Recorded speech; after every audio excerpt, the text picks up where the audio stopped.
Vous savez, dans ma pratique de courtier, on a aussi à vivre des choses assez spéciales avec certains clients des fois. Tu sais, acheter une maison, c'est le fun, c'est joyeux. Mais vous savez, des fois, il y a des décès et on doit vendre une maison avec la succession. Alors à ce moment-là, vous savez, j'ai vécu 2 cas l'année dernière où les gens ont dû refuser les successions car elles avaient trop de dettes. C'est une réalité que nous vivons présentement. Dans un premier cas, vous savez, quand vous êtes propriétaire 50-50 et que votre conjoint décède subitement, en laissant des dettes, il ne faut pas accourir là, à refuser immédiatement la succession ou encore aller faire faillite. Loin de là, ne faites pas ça. Rencontrez un notaire spécialisé dans les successions. Alors lui, il va vous guider en vous faisant faire un inventaire, en vous faisant publier cet inventaire-là. Fait que si vous avez juste une petite hypothèque puis qu'on fait une belle vente, bien, vous allez avoir votre 50 moins 50 d'hypothèque, mais ça vous revient dans vos poches. Après, vous refusez la succession parce que vous ne la voulez pas. Vous ne voulez pas les dettes de l'autre. Je vous raconte une deuxième histoire où lors d'un décès subit, des fois, ça arrive qu'un enfant va acheter la maison avec un parent plus âgé, 50-50, et le parent plus âgé décède.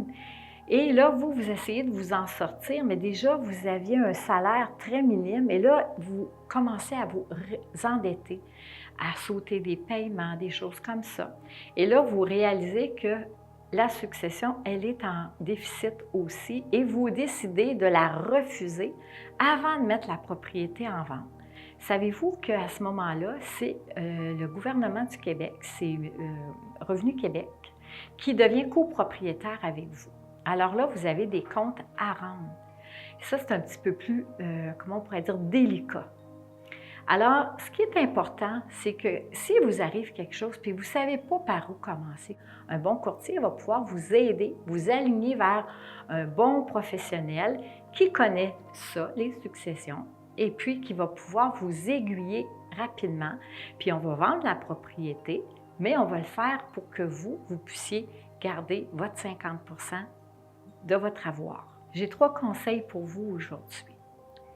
Quand vous faites un achat, faites une convention de mise de fonds bien détaillée pour déterminer quel pourcentage vous avez dans la propriété.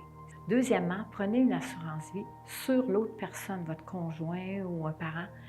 Comme ça, le montant de l'hypothèque peut se rembourser et vous éviter les problèmes. Et puis, troisièmement, je vous dirais, faites donc un testament. Ça ne fait pas mourir, mais ça va vous faire sourire lors d'un règlement de succession. Si vous vous retrouvez dans une situation semblable, appelez-moi.